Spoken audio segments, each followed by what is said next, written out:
Good morning students. जैसे कि हमने प्रीवियस वीडियो में देखा था कि प्रेजेंट इंडेफिनिट से संबंधित जो अपने रूल्स थे, उन रूल्स के माध्यम से अपन किस प्रकार से क्वेश्चनों का आंसर दे रहे थे और जिस प्रकार से हमने आंसर दिया था वो गोल्डन रूल्स हैं। और उन गोल्डन रूल्स में हम यह भी जानने की कोशिश कर रहे थे कि क्वेश्चन में आंसर किस वजह से और क्यों आ रहा है। तो आओ आज हम नए नियमों को देखते हैं जो कुछ इसमें बच गए थे। मैंने कहा था कि नेक्स्ट वीडियो में देखेंगे। आज हम उन नियमों के बारे में कुछ जानकारी प्राप्त करते हैं और फिर पढ़ेंगे अपन इससे अगला पार्ट जिसका नाम है प्रेजेंट कंटिन्यूअस और प्रेजेंट परफेक्ट। आइए सब मिलकर एक साथ इसको पढ़ने का शुभारंभ करते हैं।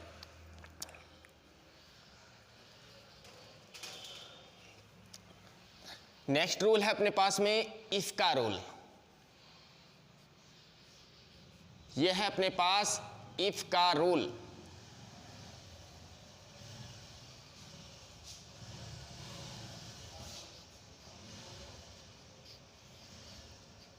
इफ के रूल में मीन क्या है, क्या कहना चाहता है अपने को ये इफ का रूल।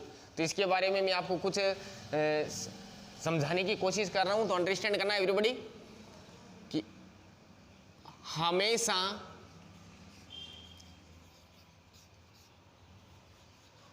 इफ के साथ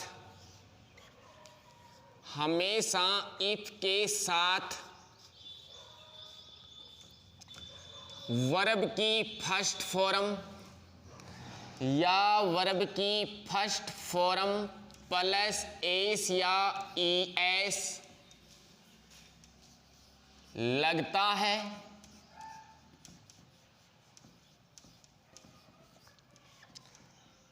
एवं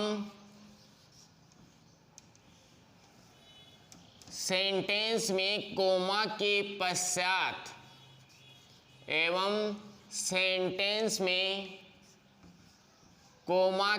पश्चात इसे कहते कोमा। तो कोमा के पश्चात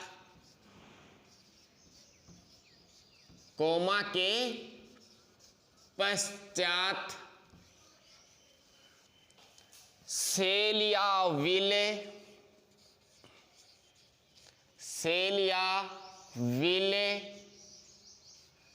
प्लस वर्ब की फर्स्ट फॉर्म लगती है।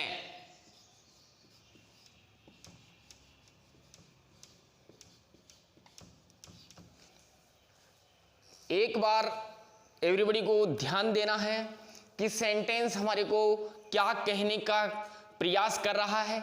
तो हम इसको एक बार अंडरस्टैंड करते हैं और इससे ये भी पता चल जाएगा अपने को कि सेंटेंस में पूछे गए सवाल अपने को क्या कहना चाहते हैं।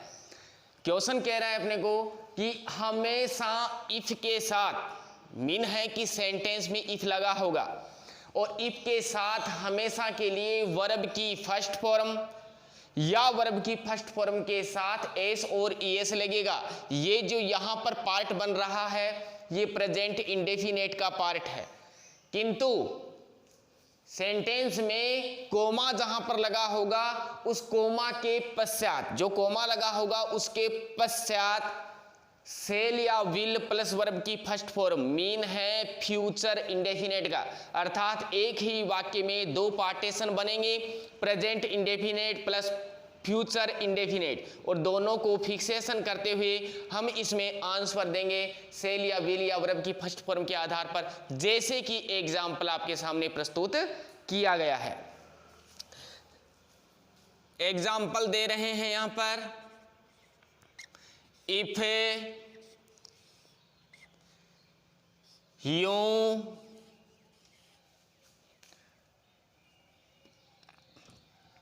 ब्लैंक कोष्टक में दिया गेट, इफ यू वर्क कोष्टक में दिया work hard comma you blank get first rank. Everybody को ध्यान देना है, क्वेश्चन में एक बार मैं आपको इसको डिस्क्रिप्शन कर देता हूं ताकि आपको इसकी समस्या ही न रहे। आपको क्वेश्चन में क्या मिला, इफ। क्वेश्चन में क्या मिला, इफ। और हमारे पास में जो इसका रूल है, जिसकी में शर्त है, और वो शर्त कहना चाहती है इफ के साथ वर्ब की फर्स्ट फॉर्म या वर्ब की फर्स्ट फॉर्म के साथ में एस और ईएस। तो हम देखते हैं हमारे पास में जो सब्जेक्ट है, सब्जेक्ट क्या है, प्लूरल। प्लूरल का मतलब होता है बहुवचन। यदि हमारे पास कर्ता यहां पर बहुवचन है तो हम केवल वर्ब की फर्स्ट फॉर्म का प्रयोग करेंगे, जैसे कि आपको प्रीवियस वीडियो में समझा दिया गया था कि प्लूरल सब्जेक्ट के साथ वर्ब की केवल फर्स्ट फॉर्म का प्रयोग होता है। तो यहां पर तो होगा अपने पास आंसर केवल वर्क। नेक्स्ट में देखते हैं एवं कोमा के पश्चात, एवं कोमा के पश्चात विल या सेल लगेगा। तो आपको जानकारी होनी चाहिए कि सेल का प्रयोग हम यदि कर्ता अपने पास आई और वी हो तब करते हैं, किंतु हमारे पास इस सेंटेंस में सब्जेक्ट अपने पास में है यूं, तो हम इसमें हेल्पिंग वर्ब का प्रयोग करेंगे विल का। तो यहां पर लगेगा विल, और विल के पश्चात कोष्टक में दी गई फॉर्म है गेट, और यही वर्ब की फर्स्ट फॉर्म है, तो आंसर हुआ विल गेट। तो इस प्रकार से अपने पास में आंसर हमने दो जगह भरे हैं, एक जगह तो आया वर्क और दूसरी जगह आया विल गेट। जो किस प्रकार से आया वो मैंने आपको अभी अभी डिस्क्रिप्शन किया था। नेक्स्ट एग्जांपल भी देख सकते हैं।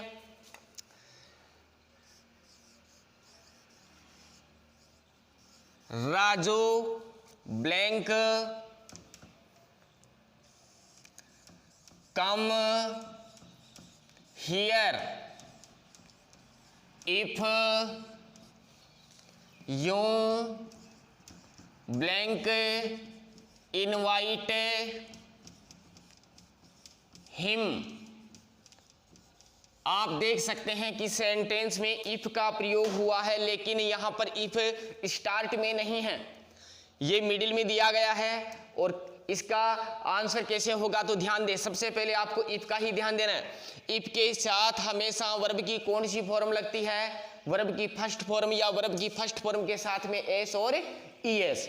तो यहां से हमें जानकारी मिल रही है कि इफ हमारे पास में दिया तो इफ के साथ वर्ब की कौन सी फॉर्म लगेगी, फर्स्ट फॉर्म, या उसके साथ एस और एस भी लग सकता है। लेकिन हम सब्जेक्ट देखते हैं तो सब्जेक्ट अपने पास में क्या है, यूं, और यूं एक प्लूरल सब्जेक्ट होने के कारण हम इसमें केवल वर्ब की कौन सी फॉर्म का प्रयोग कर सकते हैं, बताओ कौन सी फॉर्म का प्रयोग कर सकते हैं, शाबाश, केवल वर्ब की फर्स्ट फॉर्म का।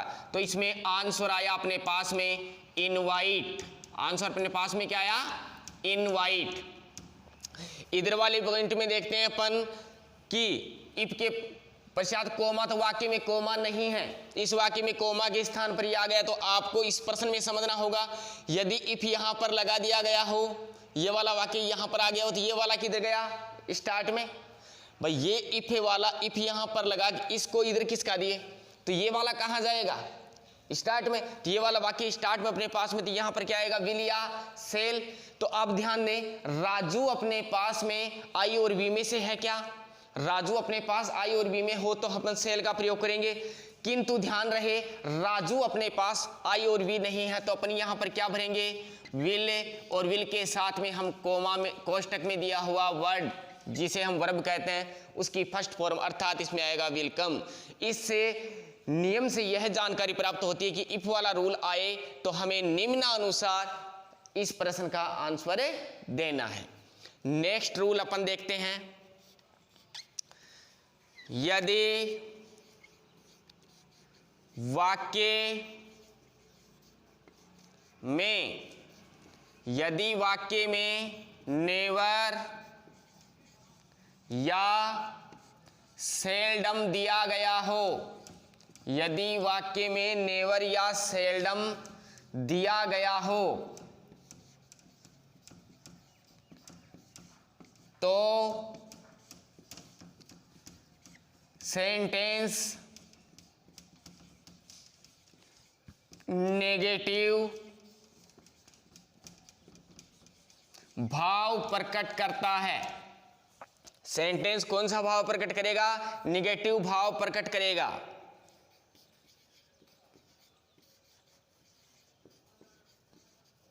अभी यहां पर केवल हमें नेगेटिव की जानकारी मिल रही है, लेकिन हमें अब तक यह जानकारी प्राप्त नहीं हुई है कि नेगेटिव सेंटेंस में डबल ब्लैंक्स यानी रिक्त स्थान आ जाए तो प्रथम रिक्त स्थान में क्या करना है, तो इसकी जानकारी भी आपको लेनी आवश्यक है। देख सकते हैं उदाहरण के लिए पहला एग्जाम्पल दे रहे हैं, Ajay blank not blank read this story seldom. हम इन शब्दों से यह तो पता लगा लेंगे कि वाक्य नेगेटिव भाव को प्रकट कर रहा है और नेगेटिव भाव में एडवर्ब के रूप में सेल्डम का प्रयोग किया जाता है, लेकिन हमारे पास में कोष्ठक में जो वर्ब है वह एक है और रिक्त स्थान अपने पास में दिए गए हैं 2। तो इस प्रकार का यदि कभी क्वेश्चन आ जाए तो हमें निम्न जानकारी लेनी आवश्यक है। प्रथम रिक्त स्थान में हमेशा वर्ब की प्रथम रिक्त स्थान में हमेशा हेल्पिंग वर्ब भरी जाती है। तो हेल्पिंग वर्ब क्या थी इस टेंस की, डू या डज। क्या थी, डू या डज। तो डू या डज में से हम कौन सी का प्रयोग कहां पर करें इसकी जानकारी आपको दें। आपको पता है कर्ता एक वचन हो तो हम क्रिया में क्या लगाते हैं, एस और ईएस। तो यही सहायक क्रिया में देखो कि जिस सहायक क्रिया के साथ में एस या ईएस लग रहा हो, जिससे सहायक क्रिया के साथ एस या ईएस लग रहा हो, वह सहायक क्रिया हमेशा एक वचन कर्ता में यूज ली जाती है। जैसे उदाहरण देख सकते हैं आप, डज एक वचन कर्ता भी काम आएंगी जिसके साथ में एस और ईएस लग रहा हो, जैसे इज, जैसे हेज, जैसे हेज बीन, जैसे वाज। ये जो हेल्पिंग वर्ब हैं ये हमेशा एक वचन कर्ता के रूप में यूज ली जाती हैं। सीधी सी पहचान है, जिस सहायक क्रिया के साथ में एस लग रहा हो या ईएस लग रहा हो वह एक वचन कर्ता के रूप में यूज ली जाती है, और यदि अन्य हो तो वह बहुवचन कर्ता के रूप में यूज ली जाती है। किंतु प्रेजेंट कंटिन्यूअस टेंस में एम का प्रयोग आई के साथ ही होता है, उसमें एक वचन बहुवचन का प्रयोग नहीं होता। तो ध्यान दे, यहां पर डज का प्रयोग होगा अपने पास एक वचन कर्ता के रूप में, और हमारे पास डू है, इसका प्लूरल सब्जेक्ट के रूप में प्रयोग लिया जाएगा, तो ये होगा बहुवचन कर्ता के रूप में। तो सिंगुलर सब्जेक्ट हो तो अपन क्या लगाएंगे, सिंगुलर सब्जेक्ट अपने पास में दिया गया हो तो डज का प्रयोग करेंगे, और प्लूरल हो तो डू का प्रयोग करेंगे। एवं रिक्त स्थान में नेक्स्ट अगले में क्या भरना है, तो कोष्ठक में दी गई क्रिया की फर्स्ट फॉर्म। अब हमें ना एस लगाना है ना ईएस, क्योंकि हमने डज के अंदर ईएस शब्द का प्रयोग पहले से ही लगा दिया, तो अपन क्रिया में एस और ईएस नहीं जोड़ेंगे। तो इस क्वेश्चन का आंसर होगा प्रथम ब्लैंक में अपने पास में आएगा डज एवं नेक्स्ट में आएगा रीड। तो आंसर हुआ अपने पास में Ajay does not read this story seldom. जैसे कि मैंने आपको बताया था, सेल्डम हमें प्रेजेंट इंडेफिनेट टेंस की जानकारी देगा, वो भी नेगेटिव सेंटेंस से होने की। नेक्स्ट एग्जाम्पल देखते हैं। नेक्स्ट एग्जाम्पल है अपने पास में, दे ब्लैंक नॉट ब्लैंक फॉलो। इसकी नोट की जगह अपन नेवर का भी प्रयोग कर सकते हैं, NEVER। नेवर या नोट दोनों का मीन एक ही होता है। नोट का मतलब नहीं, नेवर का मतलब कभी नहीं। फॉलो अस, जो सेंटेंस अपन देख रहे हैं इसमें अपने को जानकारी प्रेजेंट इंडेफिनेट की मिलती है नेवर से।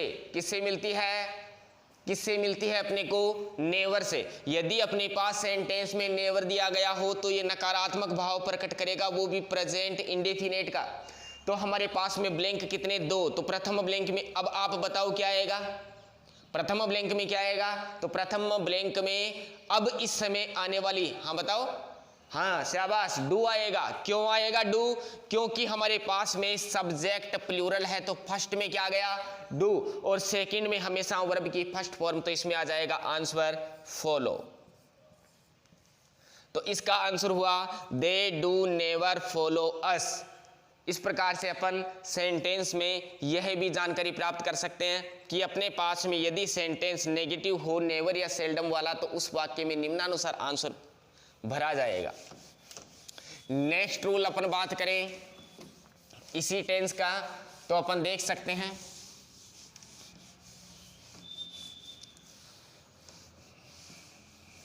नेक्स्ट अपने पास में यदि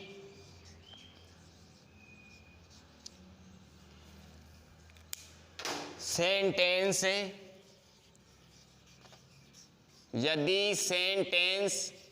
इंटेरोगेटिव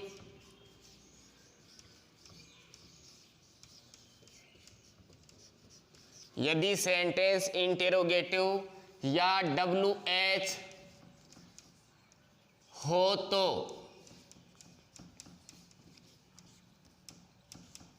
वहां पर क्या भरेंगे, तो वहां पर अपने को लगाना है डू या डज प्लस वर्ब की फर्स्ट फॉर्म।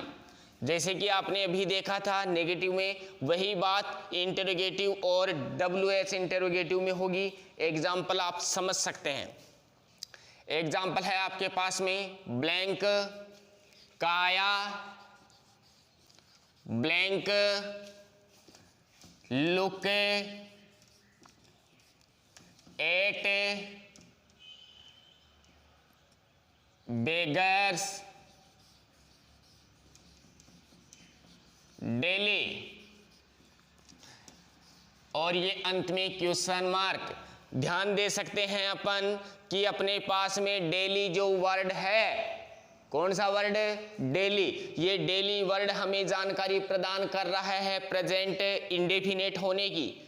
हमारे पास में सेंटेंस को पूर्ण रूप से देखते हैं तो सेंटेंस अपने पास में है इंटेरोगेटिव। यदि दोनों भाग हमारे क्लियर होते हैं तो हम नियम में प्रवेश करते हैं कि यदि वाक्य इंटेरोगेटिव हो या WH इंटेरोगेटिव हो तो इसमें डू या डज प्रथम ब्लैंक में और दूसरे ब्लैंक में हम केवल वर्ब की फर्स्ट फॉर्म का प्रयोग करेंगे। तो प्रथम ब्लैंक में अपना आंसर भरें तो प्रथम ब्लैंक में अपने पास में आंसर आएगा, यहाँ पर डज आएगा या डू। तो आप देखिए हमारे पास में काया नाम जो है ये सिंगुलर भाव को प्रकट करता है, और यदि सब्जेक्ट सिंगुलर हो तो अपन यहां पर भर सकते हैं डज और दूसरे में भर देते हैं लुक। तो आंसर आया अपने पास डज काया लुक एट बेगर्स डेली। और इसी प्रकार से यदि अपने पास में सेंटेंस WH वाला होता तो अपन कैसे फिल करते। WH वाले सेंटेंस में अपन देखते हैं वाई ब्लैंक यू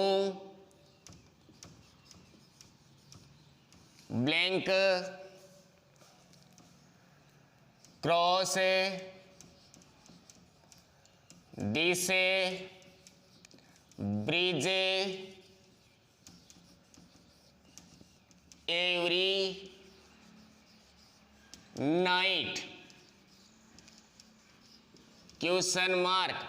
अपन देख सकते हैं अपने पास में जो क्वेश्चन दिया इसमें आप सभी को एवरी नाइट, कौन सा वर्ड, एवरी नाइट जो हमारे पास में वर्ड दिया है, इस एवरी नाइट से हमें प्रेजेंट इंडेफिनेट टेंस होने की भाव को पूर्ण रूप से जानकारी प्राप्त होती है। कौन से टेंस की भाव जानकारी प्राप्त होती है, प्रेजेंट इंडेफिनेट की। किससे, एवरी नाइट से। यदि हमारे पास प्रेजेंट इंडेफिनेट का वाक्य है तो वाक्य कौन सा है, वाक्य है हमारे पास में WH, क्योंकि हमारे पास में जो वर्ड्स पहले लगे हैं WH है। WH वर्ड कौन कौन से होते हैं वो भी सुन सकते हैं। देखो when, why, how, who, where, which, ये जो वर्ड्स हैं ये हमेशा WH वर्ड में शामिल किए गए। तो यहाँ पर जो WH वर्ड दिया गया इसके जस्ट पश्चात हमारे पास में ब्लैंक है और इस ब्लैंक में हमें डू या डज में से भरना है। डू या डज में से अपन भरते हैं तो हमारे पास में सब्जेक्ट यू प्लूरल है या सब्जेक्ट सिंगुलर, तो हमारे पास में सब्जेक्ट है वो प्लूरल है। यदि प्लूरल सब्जेक्ट है तो अपन यहाँ पर क्या भरेंगे, शाबाश, जैसे कि आपने बताया यहाँ पर क्या होगा, डू का प्रयोग होगा। किसका प्रयोग होगा, डू का प्रयोग। तो यहां पर डू लगा और यहां पर वर्ब की फर्स्ट फॉर्म, तो आंसर अपने पास में हुआ why do you cross this bridge every night, why do you cross this bridge every night. इस प्रकार से हम प्रेजेंट इंडेफिनेट टेंस के जो क्वेश्चंस हैं इनको पूर्ण कर लेते हैं और हमारा प्रेजेंट इंडेफिनेट टेंस पूर्ण होता है।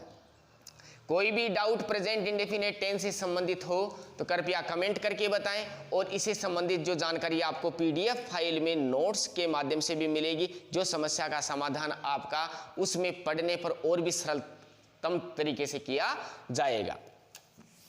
नेक्स्ट अपन टेंस पढ़ेंगे, उस टेंस का नाम है present continuous tense. Present continuous tense जो अपन पढ़ने जा रहे हैं, इस टेंस में किस भाव को प्रकट किया जाएगा? किसी भी कार्य की गतिशीलता को। अब गतिशीलता क्या होती है, कहां पर कैसे इसका प्रयोग करते हैं, इस बात की जानकारी भी मैं आपको प्रदान कर रहा हूं। साथ में मैं आपको दूसरा टेंस भी पढ़ाने जा रहा हूं साथ के साथ, और वह है प्रेजेंट परफेक्ट टेंस। तो मैंने यहां पर लिखा प्रेजेंट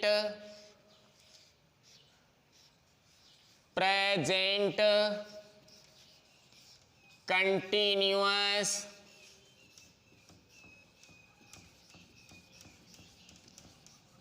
टेंस। इसका मीन क्या निकला? वर्तमान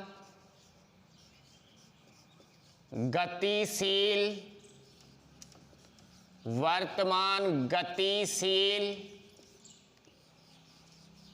काल। क्या निकला? वर्तमान गतिशील काल। इधर वाले को देखते हैं अपन, तो नेक्स्ट पार्ट अपने पास में बन रहा है प्रेजेंट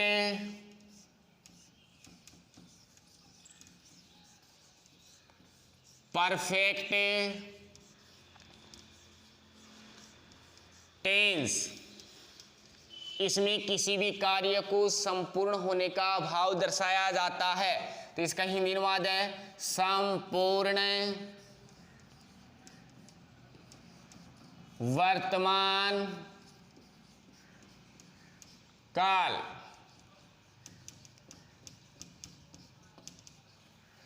अब जो अर्थ मैंने आपके सामने प्रकट किए हैं, इनका जो मीन है, इनके अपन सबसे पहले देख क्या रहे हैं, पढ़ क्या रहे हैं। अपन टेंस तो पढ़ रहे हैं, लेकिन टेंस में क्या पढ़ रहे हैं आपको जैसे कि विदित है, लास्ट वीडियोज में मैंने आपको, स्टार्टिंग वीडियो में मैंने आपको यह बताया था कि अपन टेंस में correct form of the verb पढ़ेंगे। तो ये अपन पढ़ रहे हैं correct form of the verb. तो इसमें हमें एडवर्ब्स की आवश्यकता होती है कि सेंटेंस हमारे पास में दिया गया हो, तो हम उस टेंस को पहचानेंगे कैसे और उसमें भरें क्या, यही जानकारी मैं आपको दे रहा हूं। मैं आपको ये जानकारी नहीं दे रहा कि सेंटेंस बनाना सिखाऊं, जैसे राम आम खाता है, मोहन जयपुर जाते, ये इससे मीन ही नहीं है, क्योंकि एग्जाम में हमारे ऐसे क्वेश्चन नहीं आते।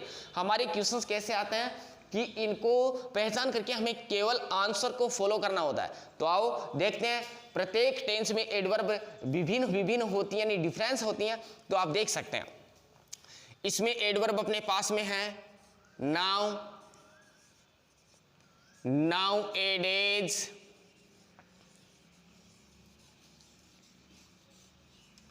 Today, at this time,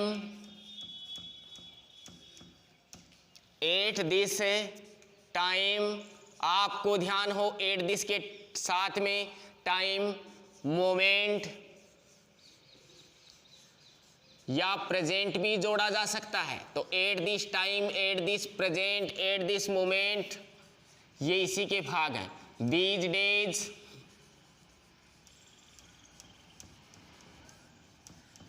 still, look, listen. एक छोटी सी जानकारी आपको और प्रदान करें, लुक या लिसन, कौन से?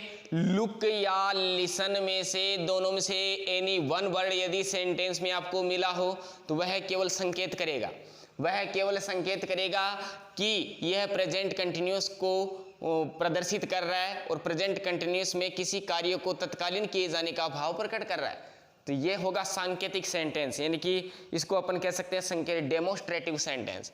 अपन नेक्स्ट में बात करते हैं प्रेजेंट परफेक्ट को कैसे पहचान करें कि ये वाकई में प्रेजेंट परफेक्ट आया है। तो इसको देखो, इस सेंटेंस में एडवर्ब अपने पास में just, till, yet, so far, recently,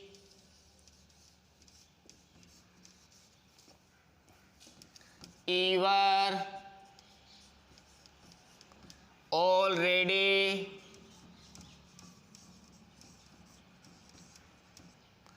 just now, till now, ये जो वर्ड्स हैं ये प्रेजेंट परफेक्ट को दर्शाएंगे। केवल ये शब्द सेंटेंस में हमें मिल रहे हों तो वो सेंटेंस में मिलने पर हमें किस चीज़ का पता चलेगा कि हमारा जो सेंटेंस है वह केवल या तो प्रेजेंट कंटिन्यूस का है ये शब्द मिलने पर, और ये शब्द मिल रहे हैं तो हमारा सेंटेंस प्रेजेंट परफेक्ट का होगा। प्रेजेंट कंटिन्यूस का मिल रहा है तो हमारे पास में शब्द क्या क्या हैं? Now, now A days, today, eight this time, at this moment, at this present, these days, still, look या लिसन, ये वर्ड अपने पास में होंगे। यदि प्रेजेंट परफेक्ट का अपने पास में जो वर्ड है तो ये क्या है? जस्ट है, टिल है, येट है, सोफर है, रिसेंटली है, ईवर है, ऑलरेडी है, जस्ट नाउ है, टिल नाउ है, ईटीसी। ये वर्ड अपने पास में प्रेजेंट परफेक्ट को दर्शाएंगे। लेकिन मैं यहाँ पर दो वर्ड्स के सर्कल मार रहा हूँ। ये है अपने पास में येट और सोफर। येट और सोफर जिस सेंटेंस में अपने को मिलेंगे प्रेजेंट परफेक्ट के में, ये नेगेटिव भाव प्रकट करेंगे। मीन तो ये हुआ कि अब तक हमने ये सीखा कि हम present simple, present continuous, present perfect आने पर पहचान तो कर सकते हैं, लेकिन प्रेजेंट इंडेफिनिट में तो हमने ये भी पता लगा लिया कि भरना क्या है। तो अब इनमें क्या भरें, ऐसा कौन सा उत्तर होगा जो हम भर दे तो हमारा आंसर सही हो। तो आओ हमें वो भी आपको जानकारी प्रदान करते हैं। देखो इस सेंटेंस में या इस टेंस में अपने पास में इनका पता लग जाने पर हम इनमें हेल्पिंग वर्ब का प्रयोग करेंगे। Is, am, are. ये अपने पास में क्या है? Helping verb. मीन है सहायक क्रिया। मीन क्या है? सहायक क्रिया। यदि इनमें से कोई सा भी वर्ड आ रहा हो ऊपर वाले में से, जैसे नाउ है, nowadays, today, at this time, tonight, at this moment, इनमें से कोई सा भी आ रहा हो तो अपन उसमें सबसे पहले हेल्पिंग वर्ब का प्रयोग करेंगे, इज, एम, आर का। तो इनका प्रयोग होता कहाँ है? तो इज, जैसे कि आपको भी बता दें, जिसके साथ में एस या एस लग रहा हो वो हमेशा एक वचन होती है, तो इसका प्रयोग तो हो गया एक वचन कर्ता के साथ, यानी सिंगुलर सब्जेक्ट के साथ। आर, इसका प्रयोग होता है प्लूरल, यानी कि बहुवचन कर्ता के साथ। प्लूरल सब्जेक्ट के लिए किसका प्रयोग किया गया? आर का। अपने पास बच गया एम। तो एम है, इसका प्रयोग अपन करते हैं आई सब्जेक्ट के साथ। केवल किसके साथ होता है? आई सब्जेक्ट के साथ।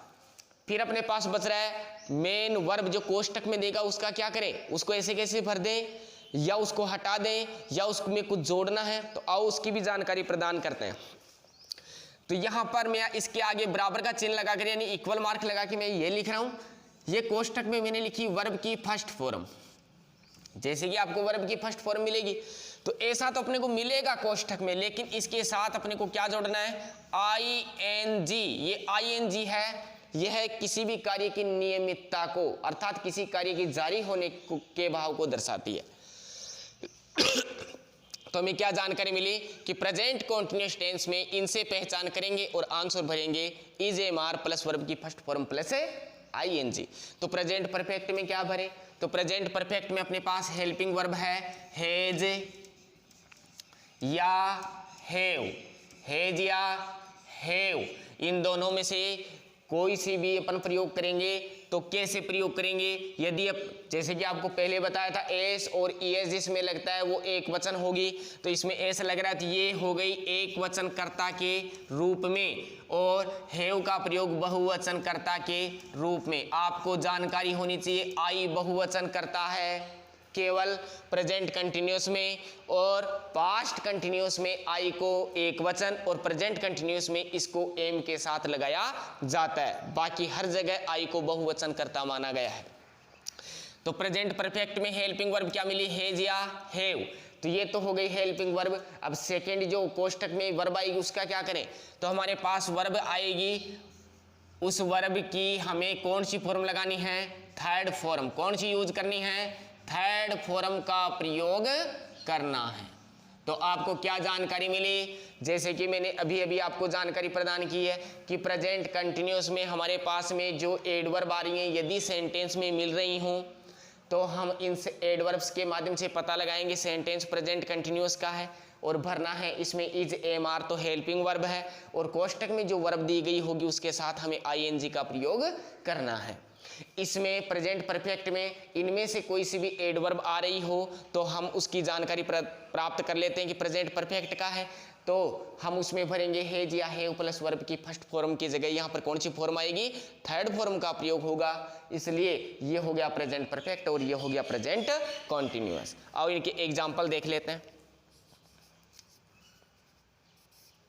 एग्जाम्पल है अपने पास, nowadays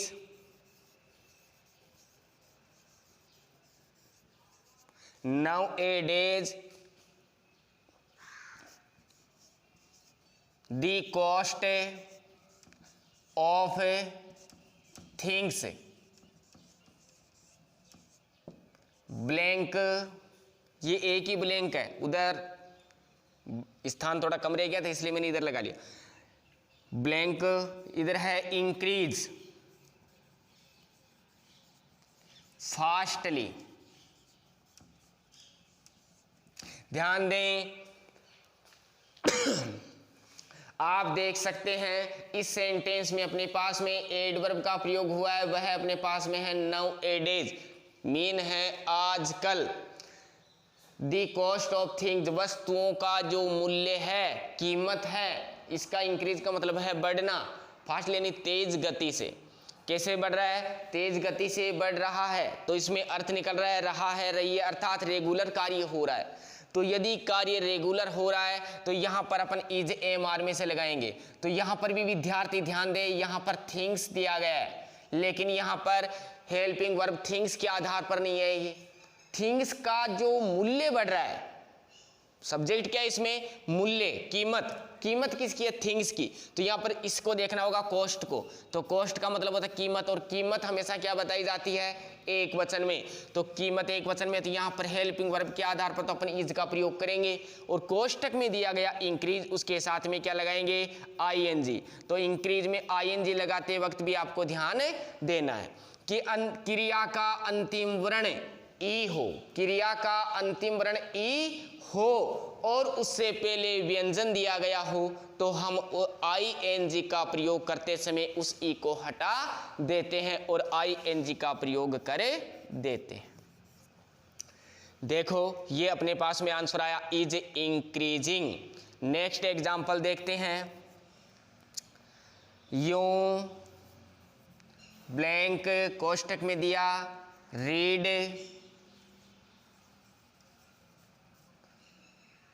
this story still STILL। तो ये सेंटेंस है, इसमें अपन जानकारी प्राप्त करते हैं स्टिल से। स्टिल से हमें जानकारी प्राप्त होती है कि सेंटेंस अपने पास कौन सा है, प्रेजेंट कंटिन्यूअस का। तो अपने पास सब्जेक्ट क्या है, यूं। यूं बहुवचन है तो आप देख सकते हैं बहुवचनकर्ता के लिए आर का प्रयोग करेंगे एवं कोष्टक में दी गई क्रिया के साथ में आईएनजी का प्रयोग करेंगे। तो यहां पर तो आ गया आर और यहां पर आ गया आईएनजी, रीडिंग। अब नेगेटिव सेंटेंस भी देखते हैं कि नेक्स्ट टेंस, ये भी बात सोचते हैं कि नेगेटिव आ जाए तो क्या करें। देखो सेंटेंस में look he not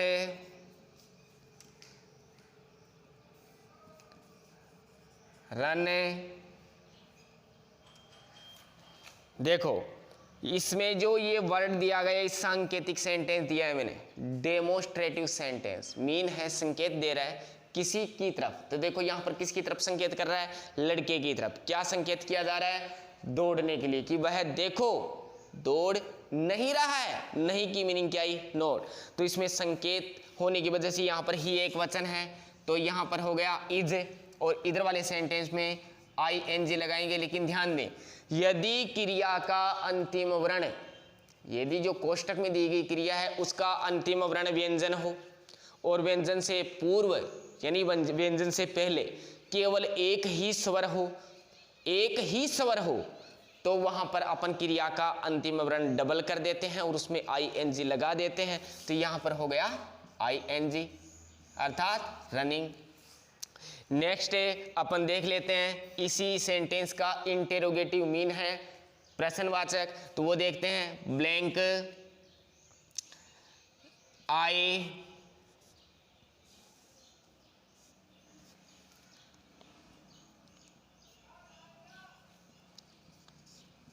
gate a good marks these days. जो सेंटेंस दिया गया इस सेंटेंस में प्रश्नवाचक यानी कि इंटेरोगेटिव भाव को प्रकट किया गया है। तो एडवर्ब क्या है, ऐसा कैसे पता चल रहा है कि सेंटेंस प्रेजेंट इंडेफिनिट वो कंटिन्यूअस का ही है। तो प्रेजेंट कंटिन्यूअस की जानकारी हमें मिल रही है दीज डेज से।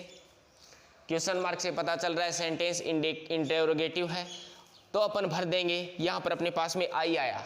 अब आई के साथ में अपन हेल्पिंग वर्ब में यूज लेते हैं एम। तो यहाँ पर आ गया फर्स्ट ब्लैंक में एम और सेकंड ब्लैंक में ING। आपको अभी बताया था कि क्रिया का अंतिम वर्ण इन वर्ब का अंतिम वर्ण लास्ट वर्ड अपने पास में लास्ट लेटर अपने पास में क्या हो व्यंजन और उससे फर्स्ट वाला लेटर कैसा हो यानी कि वोवल हो। तो अपन ING लगाते समय उससे अंतिम वर्ण को डबल कर देते तो अपने पास में होगा GETT ING गेटिंग। तो यह है आपका प्रेजेंट कंटिन्यूअस टेंस और इस प्रेजेंट कंटिन्यूअस टेंस में क्वेश्चंस का आंसर निम्नानुसार देना है। यदि अपन देखें प्रेजेंट परफेक्ट में तो प्रेजेंट परफेक्ट के सेंटेंस पे अपन फॉलो कर लेते हैं। उदाहरण दिया हीरा ब्लैंक ऑलरेडी, कोष्टक में दिया अराइव एट स्टेशन। आप सभी इसमें देख सकते हैं कि इस सेंटेंस में एडवर्ब कौन सी मिली है ऑलरेडी। ऑलरेडी है कि कार्य पहले से हो चुका है। तो इस टेंस में ऑलरेडी से पता चला सेंटेंस प्रेजेंट परफेक्ट का है। एवं अपने पास में अब भरना है प्रेजेंट परफेक्ट का हो तो अपन do does is am are में से भर सकते हैं क्या, आप बताइए। यदि अपने पास सेंटेंस प्रेजेंट परफेक्ट का हो तो अपन डू या डज या इज एम आर में से भर सकते हैं क्या, कदापि नहीं भर सकते। तो अपन भरेंगे क्या, वहां पर अपन भरेंगे हेज या हेव। यदि अपने पास में हेज हेव में से दोनों में से कोई सी चीज भरनी हो तो उसकी जानकारी आपको पहले दे दी गई थी। एक वचन के लिए हेज लगाएंगे, बहुवचन के लिए हेव का प्रयोग करेंगे। तो हीरा अपने पास में सिंगुलर है तो यहां पर तो अपन लगा देंगे हेज और कोष्टक में दी गई क्रिया का थर्ड फॉर्म। तो हमारे पास में अराइव है, इसकी थर्ड फॉर्म होती है अराइव्ड। तो यहां पर हो गया अराइव्ड। तो आंसर अपने पास में आया हेज अराइव्ड। नेक्स्ट सेंटेंस देखते हैं जो अब की बार मैं यट या सोफर में से दे रहा हूं जो नेगेटिव भाव को प्रकट करेगा। उदाहरण दिया आई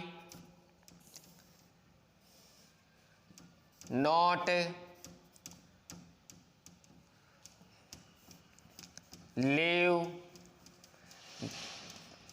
दिस सिटी यट। सेंटेंस में क्या दिया, I not live this city yet. आप देख सकते हैं यट सेंटेंस में आया है तो यट से पता चल रहा है प्रेजेंट परफेक्ट का, लेकिन सेंटेंस भाव किसका प्रकट करेगा, नेगेटिव होने का। यदि अपने पास में सेंटेंस में निम्नानुसार दिया गया हो तो ब्लैंक कितने दिए गए, दो ब्लैंक दिए गए। तो आई के साथ हमेशा मैंने कहा था आई बहुवचन है और बहुवचन के साथ में हमेशा क्या लगाते हैं, हैव। और यहाँ पर कोष्टक में दी गई उसकी थर्ड फॉर्म, तो लिव की थर्ड फॉर्म होती है लेफ्ट। तो आंसर आया अपने पास में I have not left, I have not left. यदि सेंटेंस को अपन इंटेरोगेटिव में समझना चाहें तो देख सकते हैं we blank go for tour just. आप देख सकते हैं कि जस्ट से पता चल रहा है कि सेंटेंस प्रेजेंट परफेक्ट का है। सेंटेंस कौन सा है, प्रेजेंट परफेक्ट का है। और सेंटेंस अपने पास में कौन सा है, इंटेरोगेटिव। तो अपन फर्स्ट ब्लैंक में क्या भरेंगे, हैज या हैव में से। हेल्पिंग वर्ब भी तो भरेंगे, तो वी बहुवचन है तो यहाँ पर अपन भरेंगे हैव का प्रयोग, और इसमें भरेंगे अपन वर्ब की थर्ड फॉर्म, तो गो की थर्ड फॉर्म होती है गोन। तो ये नियम यदि अपन देखते हैं तो अपने को पता चलता है कि सेंटेंस संपूर्ण रूप से present continuous, present perfect, present indefinite को प्रदर्शित करते हैं। तो ये था आज का आपका वीडियो, जिस वीडियो में मैंने आपको प्रेजेंट इंडेफिनिट के कुछ रूल्स को समझाते हुए प्रेजेंट कंटिन्यूअस और प्रेजेंट परफेक्ट दोनों टेंसों की जानकारी दी।